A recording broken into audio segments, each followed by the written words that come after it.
고린도전서 15장 6절입니다. 다 함께 읽어보도록 하겠습니다. 그 후에 500여 형제에게 일시 보이셨나이니 그 중에 지금까지 대다수는 살아있고 어떤 사람은 잠들었으며. 감사합니다. 이 내용은 뭐냐 그러면은 예수님께서 부활하시고 승천할 때까지 만난 사람이 몇 명이에요? 500명이다 이 말입니다. 여기서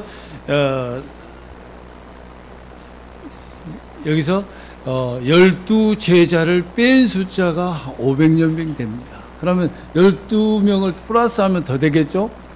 그런데 그 숫자가 다락방에서 모였는데 예수님을 만난 사람이 다 모였으면 500명이 넘어야 되는데 여기서 다락방에서는 몇 명 모였어요?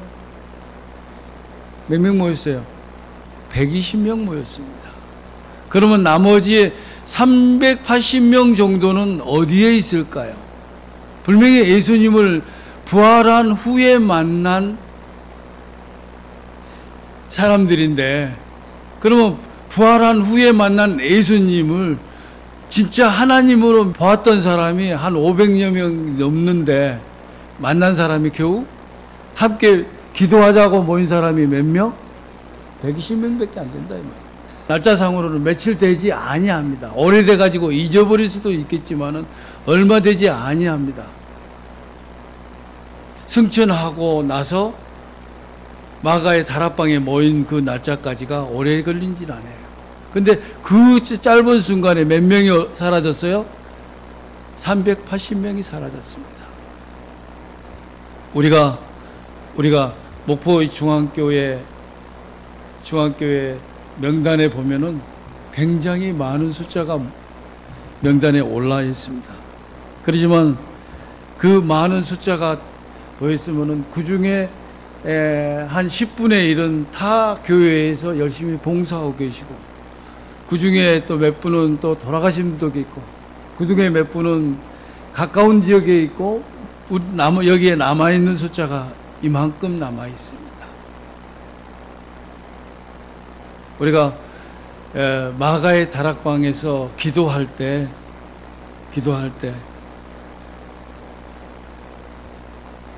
예수님을 믿고 성령을 받으면 새 힘과 새 능력을 받아서 예수님을 닮아가면서 살 수 있습니다.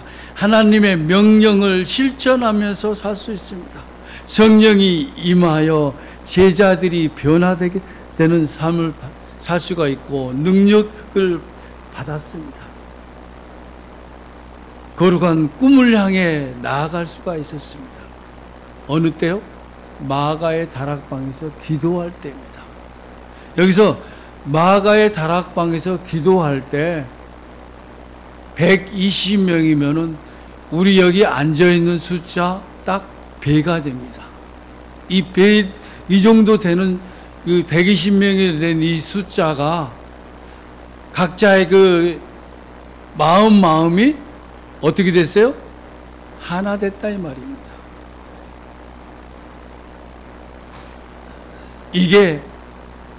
이 숫자가 한 사람이라도 하나님을 향한, 예수님을 향한 마음이 없었다면은 그곳에는 성령이 임할 수가 없었습니다. 그런데 성령이 임했다는 것은 120명이 다 하나 같은 마음으로, 한결같은 마음으로 기도했다 이 말입니다. 모였다 이 말입니다. 전도회가 8일 남았습니다. 오늘 빼면 7일 남았습니다. 이 전도회에 우리 이 60명밖에 안 되는 우리 목포 중앙교회 교인님들이 한 마음 한 뜻으로 전도회를 시작해야 됩니다. 지금도 안 늦었습니다. 아직도 7일이나 남았습니다. 그러면 이 전도회 성공적으로 마칠 수 있으려면은 우리 교인님들은 어떻게 해야 돼요? 마가의 다락방에서 기도한 것처럼 한마음 한뜻으로 기도해야 됩니다. 각 맡은 그 구역에서, 그 맡은 직분 내에서 일사불란하게 일하고 움직일 때 우리 목포 중앙교회 모든 교인들은 한마음 한뜻이 될 수 있다 이 말입니다. 그래서 하나님 저도 한 영혼 꼭 데려오겠습니다라는 구호처럼 한 영혼이 아니라 이 자리에 가득 채워져서 예배 볼 수 있다 이 말입니다.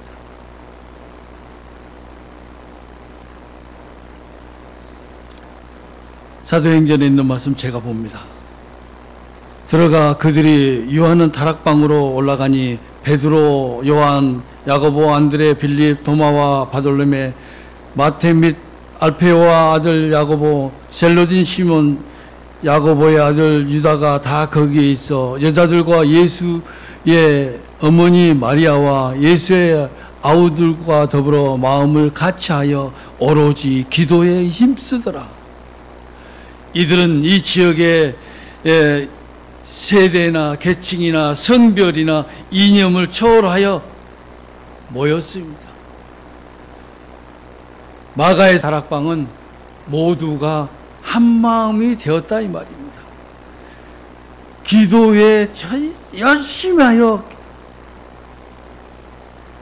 그 모인 그 무리들과 한 마음 한뜻 되는 것을 열심히 기도했다 이 말입니다. 여자들과 예수의 어머니 마리아와 예수와 아우들과 더불어 마음을 같이하여 오로지 기도에 힘쓰더라 했다 이 말입니다. 예수님은 제자들에게 성령을 성령을 기다리라고 했습니다. 120명의 문도는 성령의 임하기를 열심히 기도했다 이 말입니다. 언제까지? 응답될 때까지. 이것은 기약이 없습니다. 언제까지 기도하면은 성령이 임한다고 그런 약속이 없습니다. 성령이 임할 때까지 뭐를 했다? 한 마음으로 기도했다 이 말이에요. 그래서 사도행전 2장 4절에 보면은 그들이 다 성령의 충만함을 받고 성령이 말하게 하심을 따라 그들은 다른 언어로 말을 시작하더라. 그래서 다른 언어로 말하기 시작을 하면서 그 무리들은 어떻게 해요? 예수님이 지금까지 보여주었던 그것을 행하기 위해서 여러 군데로 흩어져서 봉사하러 다녔습니다. 그래서 그 순간 모든 그 지역에서 하나님을 믿고 예수님이 다시 오신다는 그 약속을 전하기 위해서 흩어졌다 이 말입니다. 전도회가 8일 남았습니다. 아니 오늘 빼면 7일 남았습니다. 우리가 이런 마음으로 전도에 임해줬으면 감사하겠습니다. 그래서 제가 본 설교에 들어가기 전에 마가의 다락방에 대한 얘기를 잠깐 짧게 했습니다. 우리 모든 우리 교인님들이 한 마음 한 뜻으로 기도하지 아니하고 옆에 멀리 떨어져 가지고 저쪽으로 가서 헛생각 헛마음을 가진다면은 결코 우리 목포중앙교회 전도에 그냥 모양만 전도회, 형식만 전도회로 넘어가 버리고 말아버립니다. 이런 전도회를 하고 싶습니까? 우리가 진짜 꼭 필요하고 발전된 그 전도회, 목포중앙교회를 멀리 알리는 그러한 전도회를 하고 싶습니까? 우리가 이런 전도회를 하고 싶다면은 각자 마음을 목포중앙교회 전도회로 하나가 됐어야 합니다. 오직 성령이 너에게 임하시면 너희가 권능을 받고 예루살렘과 온 유대와 사마리아와 땅끝까지 이르러 내 증인이 되리라 하시니라 했습니다. 우리가 목포중앙교회 이 많은 60명의 우리 신자들이 성령이 임하면은 이 60명 이 지역을 떠돌아다니면은 두 무리로 나누면 30파티 됩니다. 30파티가 어느 곳에 가더라도 예수님의 재림의 기별을, 하나님의 사랑을 전하는데 부족함이 없으리라 봅니다. 오직 성령의 열매는 사랑과 희락과 화평과 오래 참음과 자비와 양성과 충성과 온유함과 절제니 이 같은을 금지할 법이 없느니라. 우리가 이런 하나님의 사랑을 한마음 한뜻으로 뭉쳤으면 감사하겠습니다. 오늘 설교 제목은 예배는 창조주 하나님 플러스 나입니다. 그래서 먼저 또 이사야에서 58장 6절 7절 말씀을 다 함께 읽어보도록 하겠습니다. 이사야에서 58장 6절 7절입니다. 우리 다 함께 보겠습니다. 내가 시작. 내가 기뻐하는 금식은 흉악의 결박을 풀어주며 멍에의 줄을 끌어주며 압제당하는 자를 자유케 하며 모든 멍에를 꺾는 것이 아니겠느냐. 또 줄인 자에게 내 양식을 나누어 주며 유리하는 변민을 집에 들어가며 헐벗는 자를 보며 입히고 내 권력을 피하며 스스로 숨지 아니하는 것이 아니겠느냐. 이거 참 예배를 생각하면서 이런 생각해 봤습니다. 예배는 내 삶과 예배와 일치돼야 되고 통일돼야 되겠다. 그러니까 예배 드릴 때만 그리스도인이고 이 예배에서 벗어나 버리면은 세상 사람하고 똑같으면 안 된다 이 말입니다. 또 편질된 삶을 통하여 하나님께 영광을 돌립시다. 이렇게 내가 그리스도인에서 변화된 삶을 살았다면은 누구에게 영광을 돌려야 돼요? 하나님께 영광을 돌리자 이 말입니다. 하나님을 예배하고 하나님을 닮아가야 되지 않겠습니까? 부부가 오래 살다 보면은 닮아간다고 그럽니다. 맞습니까? 그러면 우리는 하나님과 닮아야 돼, 안 닮아야 돼? 닮아야 됩니다. 우리가 김연미 집사님 얼굴을 보면은 누구를 볼 수가 있어요? 하나님을 볼 수 있어야 된다 이 말입니다. 윤춘심 집사님을 보면은 하나님을 볼 수 있어야 된다 이 말입니다. 왜? 왜요? 하나님과 동행한 사람이기 때문에 하나님과 닮았다 이 말입니다. 형식적인 예배에서 벗어나자 해봤습니다. 금요일 저녁에 여기 예배를 드립니다. 예배를 드릴 때 많으면은 10명 남짓 예배 드립니다. 어제는 10명 좀 넘은 것 같더라고요. 안식일은 언제부터게요?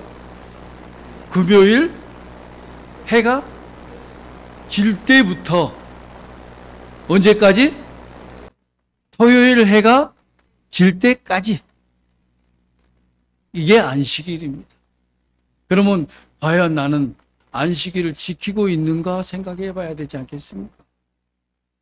예배와 함께 삶이 변화가 돼야 되는 겁니다.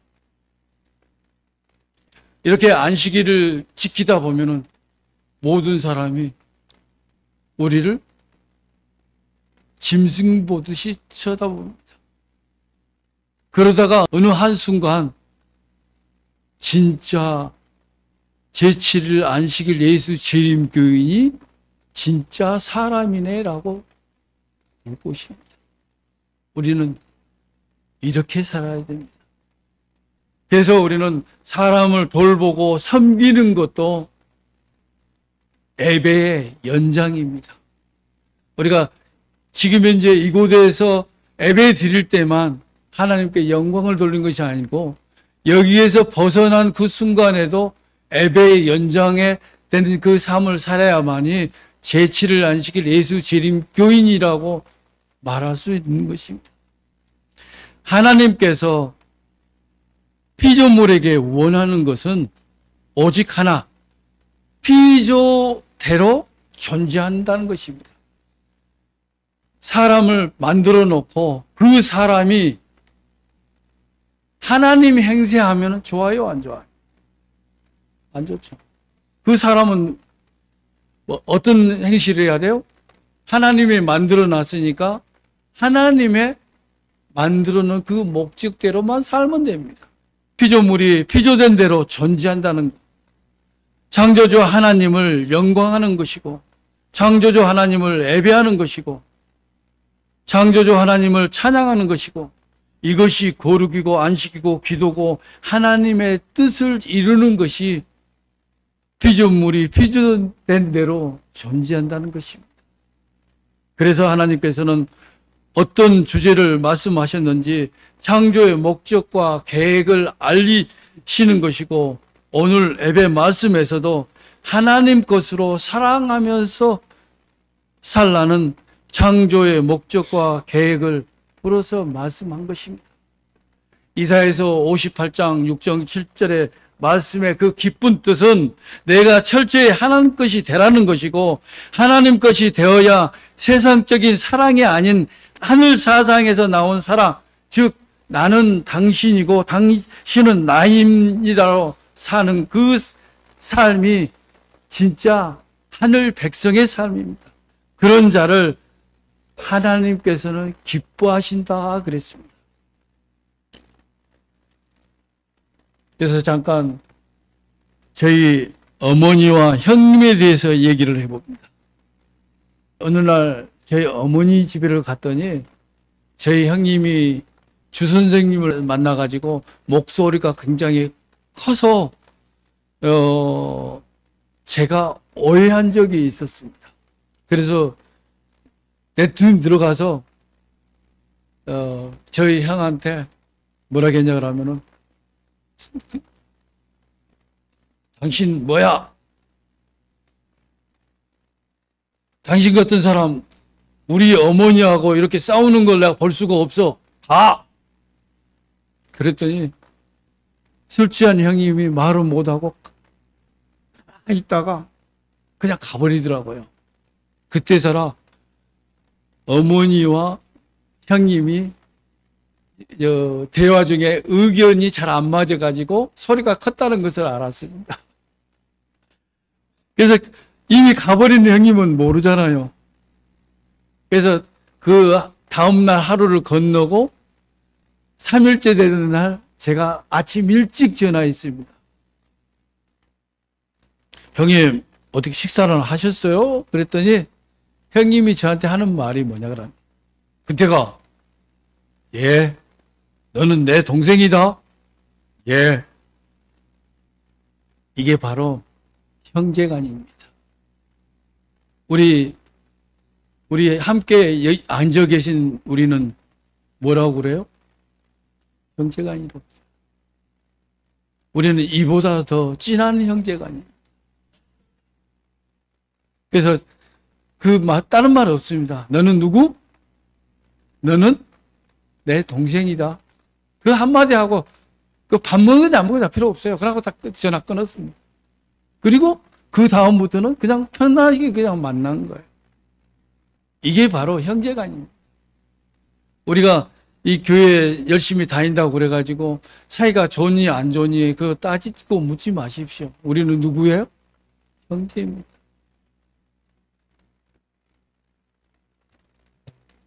시편 115편 4절에서 7절을 한번 읽어보도록 하겠습니다. 그들의 우상들은 금과 은이요 사람이 손으로 만든 것이라.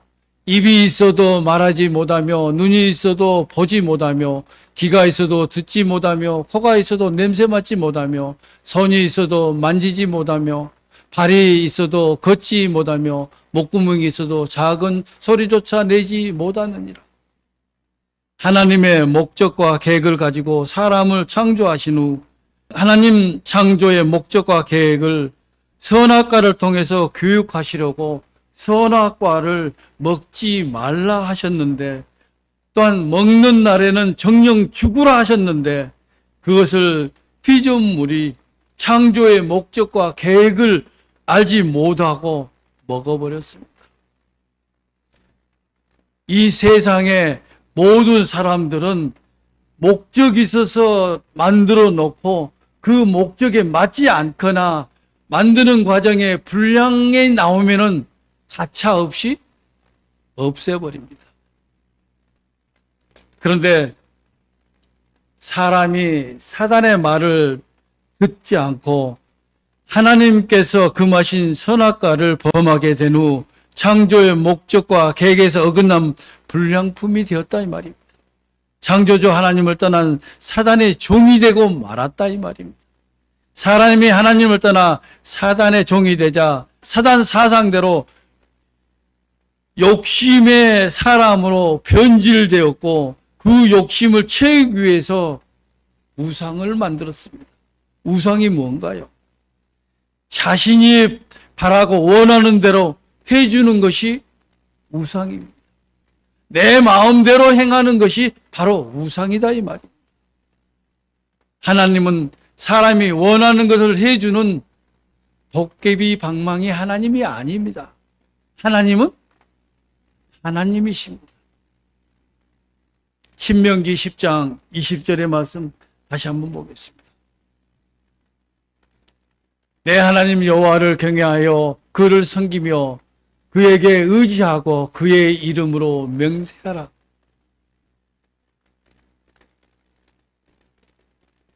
예언의 책에 있는 말씀을 잠깐 읽도록 하겠습니다. 성경에는 하나님의 백성이 그분께 예배를 드리라는 명령을 받는 모습이 나오며 그렇게 해야 한다는 이유가 반복적으로 제시된다.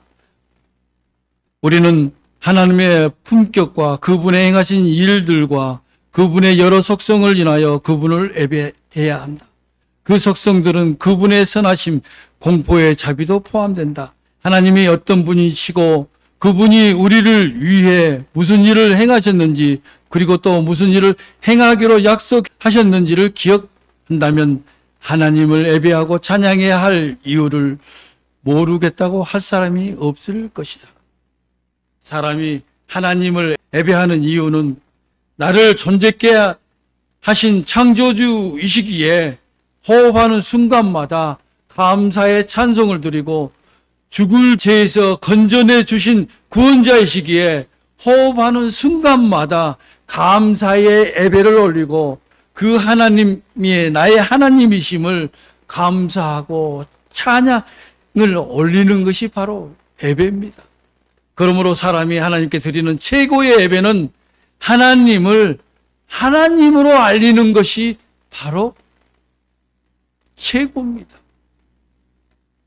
이 시대의 모든 여러 사람들은 진짜 하나님을 몰라보고 사람을 하나님으로 보고 있는 그 무리도 있지만은 우리는 하나님을 하나님으로 믿습니다. 하나님은 하나님을 오해하는 것을 가장 싫어하시며 과증한 것으로 여기시는데 그것 중 하나가 헌금을 많이 드리면 하나님께서 복 주시겠지 라는 생각입니다. 하나님은 헌금을 많이 해야 복 주시는 분이 아닙니다. 하나님께서 주시는 복은 이미 다 주셨습니다. 그것을 알고 드리는 것을 감사를 즐겁게 받으시는 것입니다. 하나님 것이 되어 살아가며 사는 것이 기쁘게 받으신다 이 말입니다.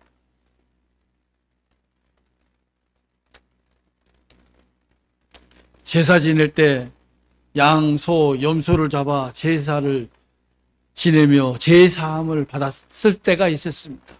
그러나 성경을 보면은 기뻐하지 않으신다고 나옵니다. 이사야서 1장 11절 보겠습니다. 이사야서 1장 11절입니다.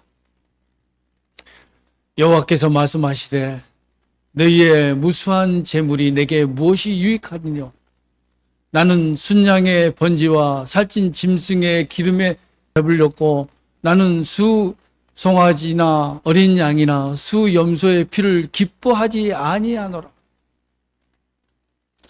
하나님은 종교라는 틀에 갇힐 수 없는 신인데 어떤 방법을 통해서라도 사람에게 인식되기 위해 종교라는 틀에 갇혀 계시는 것인데, 사람들은 그 하나님을 잘 모르기 때문에 자기 수준에 이해되는 대로 하나님을 섬깁니다. 문제는 죄로 변질되어 버린 사람의 수준이 사단 사상에서 나온 것, 즉 사람이 좋아하는 것을 하나님도 좋아할 것이다. 구약에서 많은 재물을 드리게 했다면 신약에서도 많은 현금을 드리게 하는 것이다, 이 말이에요. 그러나 하나님께서 원하시는 것은 하나님께서 창조하셨던 상태, 즉 하나님 것으로 서로 사랑하면서 사는 것, 바로 이게 하나님을 믿는 우리들이다, 이 말입니다.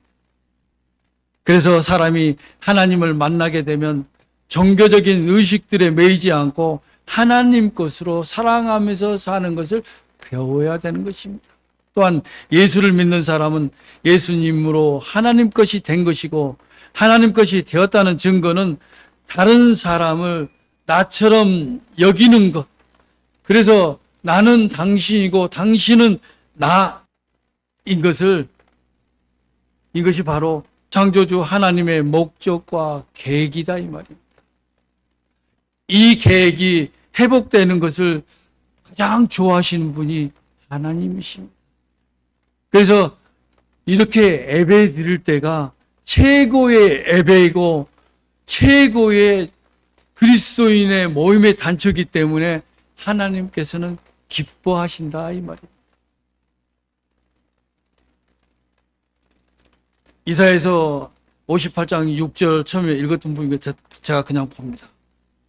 만약 그분에게 그들의 예배 방식을 고르라 한다면 그것은 흉악의 결박을 풀어주며 멍에의 줄을 끌려주며 압제당하는 자를 자유케 하며 모든 멍에를 꺾는 것, 이것이 하나님께서 드리는 예배라는 것입니다. 그러므로 진정한 예배자는 사단의 것에서 하나님 것으로 되는 것, 모든 사람과 서로 사랑하면서 사는 것. 여기서 모든 사람이라고는 아담의 유전자를 가진 모든 사람, 남녀노소, 빈부, 귀천 없이 모든 사람, 바로 그게 모든 사람이 우리는, 나는 당신입니다. 당신은 나입니다. 즉 나는 너고 너는 나라는 하늘 사상, 예수 사상으로 상태를 여기는 것이 흉악의 결박을 풀어주고 멍에의 줄을 끌어주며 압제당하는 자를 자유케 하며 모든 멍에를 꺾는 하나님의 원하는 진정한 예배가 된다, 이 말입니다. 이것이 하나님의 창조의 목적과 계획을 이루는 것이다, 이 말입니다. 하나님은 창조 때부터 계속 하나님 것으로 서로 사랑하면서 살라는 이 한 말씀만 하시고, 이것을 깨달아 실천하는 자를 진정한 교인이다, 진정한 교회라고 하십니다. 진정한 자녀라고 말했던 것입니다. 그리고 참 예배자라고 얘기했던 것입니다. 죄로 변절된 우리의 성품은 그 무엇으로도, 그 무엇 어떤 것이라도 변화될 수 없습니다. 오직 창조주 하나님만 만나야 됩니다. 오늘 교과에 통해서 병자들이 수없이 나았던 것을 우리는 성경책을 보아서 알 수 있습니다. 이 병자가 나았던 것은 누구를 만났기 때문에요? 예수님을 만났기 때문에 나은 것입니다. 예수님을 만나게 되면 어떤 것도 다 나을 수가 있습니다. 죽은 나사로가 깨어났다는 것, 살아났다는 것은 누구를 만났기 때문에? 예수님을 만났기 때문에 그렇습니다. 예수님을 만난 사람은 죽어도 3일 안에 깨어납니다. 부활합니다. 이 3일이 긴 사람은 길 것이고 5,000년 전에 죽은 사람도 있을 것입니다. 그렇지만 분명히 약속했습니다. 하나님을 믿는 사람은 부활한다고 약속했습니다. 그러면 우리는 그 약속을 믿기만 하면 되는 것입니다. 하나님께서 원하시는 것이 하나님의 것으로 사랑하면서 살라는 것. 즉 사단의 것에서 하나님 것이 되라는 것입니다. 하나님 것이 되었다면은 사랑하면서 살아야 됩니다. 이것이 하나님께서 사람을 창조하신 목적이며 계획이다 이 말입니다. 그러므로 우리는 하나님의 창조의 목적과 계획에 따라서 실천한 그런 삶을 살아야 되지 않겠습니까? 제가 이 전도회 한다고 해가지고 그냥 형님 우리 전도회 하니까 언제부터 하니까 오시오 할 수는 없잖아요. 그래서 미리 전화를 했습니다. 그랬더니 하는 말이 그래. 그때가 야, 예수님의 재림이 금방 올 것 같지야? 라고 물어봐요. 그러면 예수님이 재림 하신다면 그때 그럼 교회에 오시게요?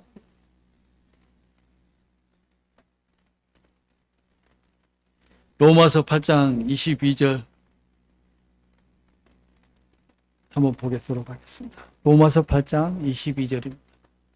피조물들이 다 이제까지 함께 탄식하며 함께 고통을 겪고 있는 것을 우리가 아느니라. 주여 어느 때까지까? 주여 어느 때에 예수님이 오십니까? 우리가 물어볼 수가 있어요? 사람이 주님께 한 질문이 아닙니다. 사람이 사람에게 해야 할 질문입니다. 어느 때까지 교회 안 나오실라? 어느 때야 교회 나올라? 그렇게 얘기해야 돼요. 교회 나오는 것이 먼저일까요? 예수님의 재림이 먼저일까요? 교회 나오는 것이 먼저입니다. 이미 예수님의 재림이 시작되버리면은 교회 나와도 아무 필요가 없습니다. 재림하기 전에 우리 함께 예배드리는 걸 진짜 큰 축복입니다. 이보다 큰 축복 없습니다. 이 축복을 우리로만 나로만 끝내야 되겠습니까? 나로 끝내지 아니하고 내 주변에 있는 모든 이에게 예수님이 오신다는 그 약속을 우리 입으로 모든 이에게 얘기해 줘야 되지 않겠습니까? 하나님께서는 사람에게 하나님을 알게 하시려고 종살이, 포로, 압제, 빈곤, 부당함을 당하셨습니다. 바로 뭐 때문에요? 우리를 사랑하기 때문에 이 부당함을 다 당했습니다. 그러면서도 우리를 사랑했습니다. 그러므로 하나님을 모르는 사람들은 원망과 고통을 당하는 것으로 끝이 나고, 그런 어려움을 통해 하나님을 만난 사람들은 고통과 어려움이 저주가 아닌 축복입니다. 그래서 오늘 이 자리에 앉아있는 우리 교우님들, 또한 유튜브를 통해서 이 방송을 듣고 있는 이 무리들이 큰 복을 받았다 이 말입니다. 이 세상을 창조하신 하나님은 이 세상의 모든 일에 개입하지 않은 것이 하나도 없습니다. 창조물이 하나님을 떠난 것이지 하나님을 창조물을 떠나보낸 적이 한 번도 없다 이 말입니다. 하나님을 떠난 창조물들이 하나님을 인식하고 돌아오게 하라고 여러 가지 방법으로 이 세상에 이적과 기적을 행했지 않습니까?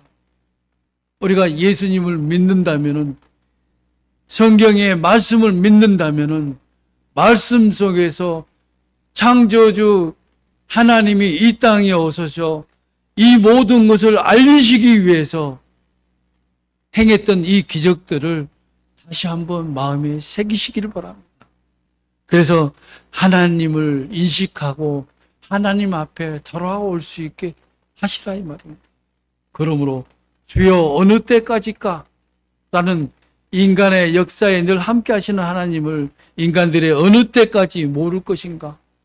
선배님, 어느 때까지, 언제까지 예수님이 오신다는 소식만 들으려고 합니까? 예수님이 오시기 전에 미리 준비하는 그런 삶을 사는 것이 안 됐겠습니까? 그래서 미리 교회에 오셔가지고 그래도 재림 교인으로서 함께 예배드린 것이 어때요? 간단하게 전화를 했지만은 제가 풀다 보니까 좀 길어졌네요. 우리가 내 주변에 있는 모든 사람들이 그렇습니다. 예수님의 재림은 다 알고 있어요. 그렇지만 그 재림이 언제 올지는 모릅니다. 그러면 언제 올지는 모르기 때문에 우리는 늘 준비하고 있어야 되지 않겠습니까? 마태복음 24장 45절 46절에 있는 말씀을 함께 한번 읽어보도록 하겠습니다. 우리 다 함께 읽어보도록 하겠습니다. 충성되고 시작. 충성되고 지혜 있는 종이 되어 주인에게 그 집 사람들을 맡아 때를 따라 양식을 나눠줄 자가 누구뇨? 주인이 올 때에 그 종이 이렇게 하는 것을 보면 그 종이 복이 있으리로다. 종교를 잘 못 이해하면 세상의 삶을 허비하고 망가지게 하는데 하나님을 잘 알지도 못한 상태에서 교회에 하는 것으로 구원받았다. 하나님과 자신을 속이는 거짓말이에요. 교회에 열심히 다녔다. 교회 다니면서 헌금을 많이 했다 하면서 나는 구원받았다고 생각하는 것은 내 자신을 속이는 것이다 이 말입니다. 하나님을 바로 알지 못하고 하는 교회의 충성은 삶을 낭비하는 것이고 하나님께서 원하는 것이 아니다 이 말입니다. 그래서 하나님은 언제든지 너희는 가만히 있으라고 말씀하셨고 하나님께서 하신 일을 기록한 책이 바로 성경입니다. 그러므로 성경을 통해 하나님을 알아야 합니다. 마태복음 24장 25절에 있는 그 비유로 말씀하셨습니다. 충성되고 지혜로운 종이 될 수 있고 깨어 있을 수도 있고 달란트를 잘 사용하는데 선을 행하는 사람이 되는데 그들은 어떻게 그런 사람이 되었느냐는 것이고 우리는 어떻게 그런 사람이 될 것인지 알기 위해 재림을 바르게 이해해야 되는 것입니다. 재림은 먼 훗날 있는 일이기도 하지만 지금 예수님이 내 안에 오셔야만 됩니다. 예수님이 영으로 오신 사람이 예수님께 말씀하신 마태복음 24장, 25장의 주인공입니다. 재림을 막연히 기다리지 말고 지금 예수님이 내 안에 오시도록 내 안에 있는 사단을 제거해 버리고 하나님 것으로 돼야 되지 않겠습니까? 하나님 것이 되어 나는 당신이고 당신이 나입니다 하며 서로 사랑으로 하나 되는 참 예배자, 참 그리스도인이 돼야 되겠습니다. 이렇게 사는 삶이 참 예배자고 내 안에 사단의 모든 흔적들을 다 지워버리고 예수님을 품을 수 있는 것입니다. 예수님의 재림을 맞이할 수 있는 것입니다. 늘 준비하셔서 예수님의 재림을 맞이하는 우리 모든 교님들이 됐으면 감사하겠습니다.